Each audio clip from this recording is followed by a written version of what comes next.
Pelo menos uma vez na vida você olhou pro céu estrelado e se perguntou: será que nós realmente estamos sozinhos? Olhando pra imensidão do universo, isso é algo realmente difícil de se acreditar.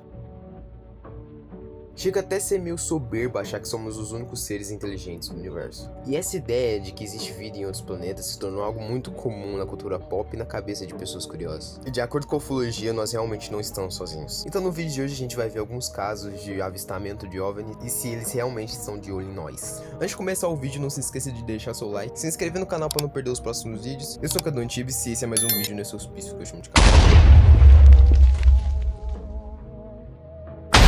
Toda vez que o cinema quer abordar o tema de abdução alienígena, OVNI, esse tipo de coisa, ele vai pro lado de aventura, ficção científica. Só que quando você vai pros casos reais, vai muito mais pra um lado de filme de terror. A ideia de que alienígenas existem é algo bem assustador. Por isso eu não sou um grande fã daquela ideia de aliens baixinhos e cabeçudos, porque, pô, cara, isso daqui não dá medo de ninguém, mano. Isso tá muito mais pra comédia do que pra terror. Vamos estrangular. Dizemos oi. Olá, como vai você? Olá! E como é que vocês dizem adeus? Eu gosto mais quando vai pra aquele lado do Vale da Estranheza, parecem ser humanos, mas não são. E como eu disse, os casos relatados são muito mais aterrorizantes do que você pensa. 1947, Roswell, Novo México. Um fazendeiro acordou e decidiu dar uma volta na sua propriedade, até que ele encontrou destroços de uma tecnologia não conhecida. 1947, a Segunda Guerra tinha acabado de terminar. Várias tecnologias inventadas não tinham sido reveladas ao público ainda. Poderia muito bem ser a tecnologia de alguma nave que caiu no local, mas quando o exército chegou lá, a opinião deles não foi a mesma. Tudo indicava que eles encontraram um disco voador. Mas sempre tem um cara pra estragar a festa, né? Eles voltaram atrás e falaram que não era bem assim não. É, rapaziada, errei, foi moleque. Era só um balão, me enganei, pô. Acontece, né? Mas curiosamente, no futuro, um dos envolvidos no caso voltou a público e disse: eles mentiram pra vocês, rapaziada. Eles estão de olho em nós. É, e ficou por isso mesmo, né? Até o Trump vir revelar os arquivos lá dos supostos aliens e esse ser um dos que estavam lá no meio. Mas esses aliens do Trump é um bagulho bem foda-se, né? Porque o Barack Obama foi lá e falou que existe, né? Botou o pau na mesa e falou: os cabas tá vendo nós. Aí o Trump foi lá e pagou de doido, falou que não sabia de nada, que o Obama tava falando mais que a boca, que X9 morre cedo. Aí estourou o caso de um certo cabo aí que tinha uma ilha e era muito amiguinho do Trump. Aí ele mudou de ideia na hora. Aí os caras começaram a existir e ele tem foto que prova que eles existem. Ele vai mostrar, né? Até uma semana atrás ele tava criticando que não era pra mostrar, mas agora ele vai mostrar tudo. Ele virou o maior fã de teoria da conspiração. Mas sei lá, né? Meio suspeito essa mudança de opinião. Esses arquivos de imagem do Trump é bem bosta. É uns borrão, uns quadrados pretos, umas fotos que parece IA, um puta de um gráfico de Play 2.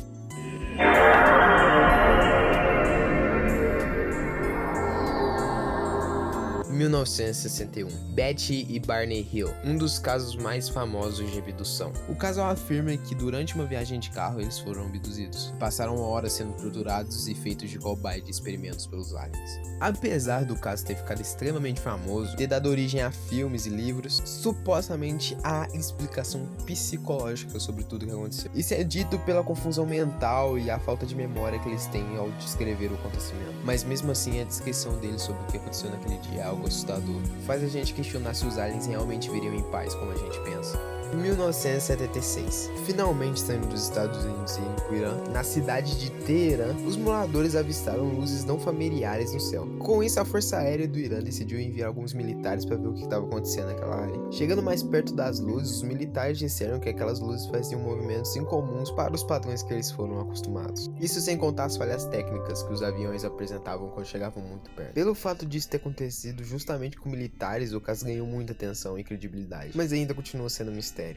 1977, Ilha de Colares, Brasil. Bom, nessa pequena cidade do Pará começaram a ser relatadas algumas luzes estranhas pelos moradores. Luzes esquisitas que apareciam durante a noite e se aproximavam ali da comunidade. E é lógico que a comunidade, que não era acostumada com esse tipo de coisa, ficou assustada e se sentiu ameaçada. Principalmente quando eles começaram a ter marcas físicas no corpo. Com o alvoroço que isso causou na comunidade e o aumento do relato de casos desse tipo, a Força Aérea decidiu investigar o que estava acontecendo. Com isso surgiu a famosa Operação Prata. Com isso, militares foram enviados para fotografar o local e colher o depoimento do povo que morava na região. Mas com o tempo o caso acabou sendo deixado de lado e acabou sendo arquivado. Mas, tempos depois, um dos responsáveis pela operação acabou vindo a público revelando detalhes que eram bastante intrigantes. Esse objeto disso, qual era o padrão mais comum quanto à forma? Ou quais padrões apareciam e foram constatados por vocês?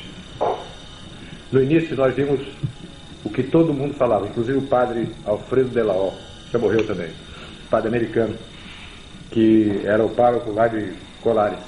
Ele me falava de uma sonda que ele tinha visto várias vezes, era como se fosse, e mais ou menos do tamanho de um tambor de óleo de 200 litros. Essa sonda voava com um voo irregular, ela não tinha um voo seguro, ela voava como se estivesse balançando, e emitia luz, e às vezes andava uma ou duas juntas.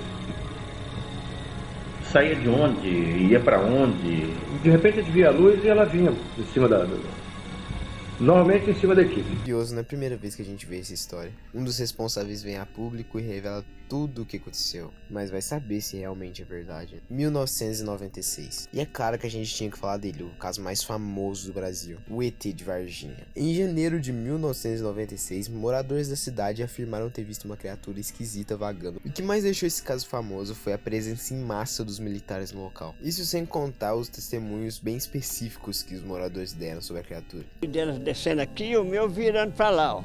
Eu separado dela pelo desvio e ela deve esbarrada com ele aqui. Ainda segundo o seu Lázaro, as adolescentes e a amiga correram desesperadas gritando. Algo de estranho havia acontecido por ali. Se eu entendesse que era alguma coisa, eu podia ter seguido essa aqui pra ver. Cara, se você gosta mesmo desses casos de ufologia, indo pra esse lado de terror, assista as entrevistas, veja os testemunhos. Eu não consigo passar 5% do terror que tem das entrevistas. Por ser a pessoa que supostamente passou por essa experiência, tá contando a história, isso se torna muito mais assustador. Mas eu gosto muito de ver esses casos de ufologia, já vi mais há tempos atrás. De vez em quando eu tenho uns hiperfocos assim. Mas eu voltei a ver depois da repercussão do caso do cara lá, né, que eu não lembro o nome. Só sei que tem leão no nome dele.